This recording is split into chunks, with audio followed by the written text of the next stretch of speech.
বগুড়া জেলার প্রাণকেন্দ্র সাতমাথা। এই সাতমাথা থেকে একটু দক্ষিণ দিকে গিয়েই পৌর অ্যাডওয়ার্ক পার্ক। আজকে আমি আপনাদেরকে পৌর অ্যাডওয়ার্ক পার্ক সম্পর্কে বিস্তারিত জানাবো। দিনের পর দিন, মাসের পর মাস, বছরের পর বছর পার হয়ে যায়, আর আমরা ভুলতে থাকি ইম্পর্টেন্ট অর্থাৎ গুরুত্বপূর্ণ কিছু ব্যক্তির নাম। এই ধরনের গুরুত্বপূর্ণ একটি ব্যক্তি জমিদার সুভান চৌধুরী। এই বগুড়ার এক সময়কার দাপিয়ে বেড়ানো এবং অনেক প্রভাবশালী জমিদার ছিলেন জমিদার সুভান চৌধুরী। জমিদার সুভান চৌধুরী বগুড়ার কল্যাণে অনেক গুরুত্বপূর্ণ কাজ করে গেছেন। তার মধ্যে একটি গুরুত্বপূর্ণ কাজ হচ্ছে এই পৌর পার্ক, যেটি 1901 সালে স্থাপিত হয়। এই পৌর পার্কটি জমিদার সুভান চৌধুরী এবং বাংলাদেশ সরকারের পক্ষে ম্যাজিস্ট্রেট রবীন্দ্রদেব রায়নারায়ণ প্রতিষ্ঠা করেন। পার্কটির নামকরণ করা হয় মহারানী ভিক্টোরিয়ার পুত্র এডওয়ার্ড এর নাম অনুসারে।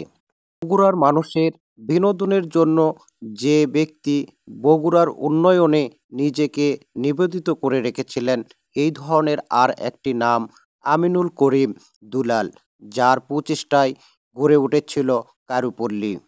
আজকে আর কারুপল্লীর সেই আজব গুহা নেই, নেই দুলালের সেই স্মৃতিচারিত জায়গাগুলো। আমিনুল করিম দুলাল বগুড়ার আটাপাড়া এলাকায় জন্মগ্রহণ করেছিল। ছোটবেলা থেকেই তার শিল্পের প্রতি অধিক আগ্রহের জন্য শিক্ষার জীবনে সে স্কুলের লেখাপড়া পছন্দ করতেন না, যার কারণেই তিনি বই বিক্রি করে সিনেমা দেখতে গিয়ে ধরা খেয়েছিল এবং বাড়ির থেকে পালিয়ে চলে গিয়েছিল অন্য জায়গায়। দীর্ঘদিন ঢাকায় গিয়ে এক শিল্প অনুরাগীর সাথে বসবাস করে এবং নিজেও হয়ে ওঠে শিল্পী। তারই শিল্পকর্মের প্রতি আকৃষ্ট হয়ে পড়েছিল জমিদার ওমর আলী চৌধুরী। আর এই ওমর আলী চৌধুরী তাকে নিয়ে আসে তাদের বাড়ি মোহাম্মদ আলী প্যালেস মিউজিয়ামে এবং বিশাল আকারের একটি জায়গা দেয় তাকে শিল্পকর্ম করার জন্যই। সেখানেই গড়ে তোলে কারুপল্লী এবং আজব গুহা এবং জমিদার বাড়ির ভিতরে অসংখ্য স্থাপনা তিনি তৈরি করেন। জমিদার বাড়ির ঘরগুলোর মধ্যে ঢুকলেই দেখতে পাওয়া যেত জমিদার বাড়ির যে কার্যক্রমগুলো চলতো আগে, সেই ধরনের ভাবেই মূর্তিগুলো তৈরি করা হয়েছিল। অর্থাৎ পাথর দিয়ে মানুষগুলো তৈরি করা হয়েছিল, যেখানে ছিল পালকি, ছিল পাইক পেয়াদা এবং জমিদারের যে লোকগুলো থাকে সবাই ছিল সেই মূর্তিগুলোর মধ্যে। তো যাই হোক, আজকে আর সেই কারুপল্লী, সেই জমিদার বাড়ি কোনোটাই আর নেই। আছে শুধু বগুড়ার বিনোদনের জন্য একটাই জায়গা, সেটা হচ্ছে পৌর অ্যাডওয়ার্ক পার্ক। আজকে আমি আপনাদেরকে যে জায়গাটি দেখাচ্ছি এটা পৌর অ্যাডওয়ার্ক পার্ক। 1901 সাল থেকে আজ পর্যন্ত এই পৌর পার্কটি মানুষের কাছে অত্যন্ত জনপ্রিয়।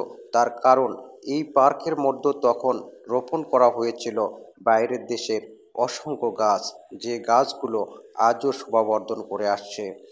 এই পৌর পার্কের মধ্যে আছে টিটু মিলনায়তন, যেটা অ্যাডওয়ার্ক হল নামে পরিচিত ছিল, এককালে টাউন হল নামে ব্যবহার হতো, এককালে টাউন হল হিসাবে ব্যবহার হতো। পৌর পার্কের টাউন হলের সামনের অংশটুকু।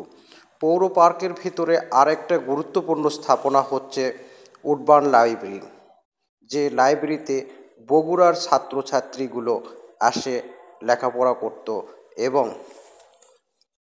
সকাল বিকাল মেলন মেলা হয়ে উঠত এই উডবার্ন লাইব্রেরিটি। উডবার্ন লাইব্রেরি থেকে একটু দক্ষিণ দিকে তাকালেই এডওয়ার্ডের যে মূর্তিটি দেখতে পাওয়া যায়, এটি তৈরি করেছিল আলতাফ আলী চৌধুরীর নির্দেশে। আজ আলতাফ আলী চৌধুরী না থাকলেও এডওয়ার্ডের মূর্তিটা কিন্তু সেই অবিকল আগের মতোই হয়ে আছে। 1901 সাল থেকে পৌর পার্কের কার্যক্রম শুরু হলেই এখানে দেশি বিদেশি অসংখ্য গাছ নিয়ে আসা হয়। আর এই গাছগুলো দেখার জন্যই উত্তরবঙ্গের মানুষগুলো অর্থাৎ সারা দেশের মানুষগুলো এখানে আসতে থাকে। সময়ের পরিবর্তনের সাথে সাথে গাছগুলো উধাও হয়ে গেলেও আমাদের পৌর পার্কের সৌন্দর্য বর্তমানে বর্ধিত হচ্ছে। বগুড়ার শিশুদের বিনোদনের জায়গাগুলো যখন দখল হয়ে যাচ্ছে, সাথে সাথেই বৃদ্ধি পাচ্ছে পৌর পার্কের গুরুত্ব। সকাল সন্ধ্যায় স্কুল বয়সী ছেলে মেয়েদের আনাগোনায় ভরপুর থাকে এই পৌর পার্কটি। সকাল সন্ধ্যায় পাখিদের কলরবে মাতিয়ে থাকে এই পৌর পার্কটি। দুপুরে কিন্তু ছোট বাচ্চাদের কিচিরমিচির আওয়াজে সবার মন মুগ্ধ হয়ে ওঠে। ভারতবর্ষের সপ্তম সম্রাট এডওয়ার্ডের মূর্তি দেখতে পাচ্ছেন। নাট্যশিল্পের যে মঞ্চটি নতুনভাবে তৈরি হলো, সেই মঞ্চটি কিন্তু টিটু মিলনায়তন অর্থাৎ এডওয়ার্ড হল এর সামনে অবস্থিত। সকালবেলায় পাখিদের কলরব শেষ না হতেই চলে আসে ব্যায়াম করার জন্য সাধারণ মানুষ।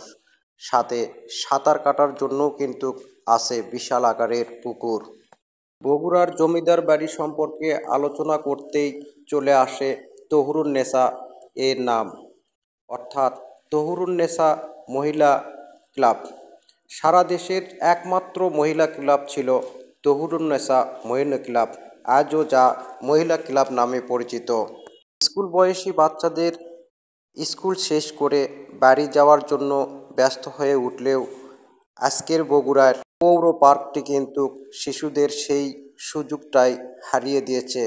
দখল করে নিয়েছে পৌর পার্কের এই বিশেষ জায়গা, যে জায়গাতে শিশুদের বিনোদনের জন্য তৈরি করা হয়েছে সুন্দর সুন্দর খেলনার জিনিস। বাড়ি যাওয়ার চেয়ে শিশুরা এখন পৌর পার্কের এই জায়গাতেই আসার আগ্রহ বেশি প্রকাশ করে। শিশুর পিতারা কিন্তু এখান থেকে পালিয়ে নিয়ে যেতে পারে না, সবাই এখানেই থেকে যায়, আনন্দ উল্লাসে মাতিয়ে দেয় পৌর পার্কটিকে। অনেক বাবা মা তাদের বাচ্চাদেরকে জোর করে বাড়িতে নিয়ে গেলেও বিকেলবেলা বাধ্য হয় তাদেরকে নিয়ে আসতে পৌর পার্কের এই জায়গায়। জমিদার সুভান চৌধুরীর প্রদত্ত বিশাল আকারের জায়গাটি আজ শিশুদের মেধা বিকাশের বিশেষ অবদান রাখছে। বগুড়া শহরের খেলার জায়গাগুলো যখন ইট পাথরের বিল্ডিং হয়ে উঠছিল, ঠিক সেই সাথে সাথে শিশুদের খেলার জায়গাও শেষ হয়ে যাচ্ছিল। এমন তো অবস্থায় জমিদার সুভান চৌধুরীর প্রদত্ত এই বিশাল আকারের জায়গাটি শিশুদের খেলাধুলার জন্য বিশেষ গুরুত্বপূর্ণ ভূমিকা পালন করছে। জমিদার সুভান চৌধুরী যে এই এলাকার জমিদার ছিলেন তাই না, তিনি ছিলেন এই এলাকার শিল্পের প্রতি, শিক্ষার প্রতি এবং সর্বস্তরের বিনোদনের জন্য একটি গুরুত্বপূর্ণ ব্যক্তি। বগুড়াতে যে কয়জন কারুশিল্পীর গুরুত্বপূর্ণ অবদান রেখেছেন তার মধ্যে বগুড়ার আটাপাড়ার আমিনুল করিম দুলালের ছিল অন্যতম। মাত্র ৩৮ বছর বয়সেই দুলাল হৃদরোগজনিত কারণে মৃত্যুবরণ করেন। তার মৃত্যুতেই বগুড়ার উন্নয়নের, কারুশিল্পের উন্নয়নের মৃত্যু হয়েছিল বলে মনে করা হয়, যার মৃত্যুর খবরে বগুড়ার চারপাশে অন্ধকারাচ্ছন্ন হয়েছিল বলে সবাই মনে করে। আজকে ছোট বাচ্চাদের খেলাধুলা দেখে মনে হয় জমিদার সুভান চৌধুরী সেই সময়ে চিন্তা করেছিল বগুড়ায় এক সময় ছোট বাচ্চাদের খেলাধুলার জায়গা থাকবে না, সেই জন্যই এই বিশাল আকারের জায়গাটি দিয়েছিল শিশুদের জন্য। তার ফলশ্রুতিতে আজকে বগুড়ার ছোট বাচ্চাদের মেধা বিকাশের জন্য বিশেষ গুরুত্বপূর্ণ ভূমিকা পালন করে আসছে আমাদের এই পৌর পার্কটি। ১৯০১ থেকে ১৯০৫ সাল পর্যন্ত পৌর পার্কের যে ধরনের গাছ লাগিয়ে সৌন্দর্য বর্ধিত করে মানুষকে দৃষ্টি আকর্ষণ করেছিল, এখন আমাদের উচিত এই পৌর পার্কের প্রত্যেকটা জায়গায় সুন্দরভাবে পরিষ্কার, গোছালো এবং সুন্দর সুন্দর গাছ দিয়ে ভরপুর করে রাখা। আজকে যদি আমরা এই সুন্দর করে তৈরি করতে পারি তাহলে আমাদের বিনোদনের জায়গা হয়ে উঠবে।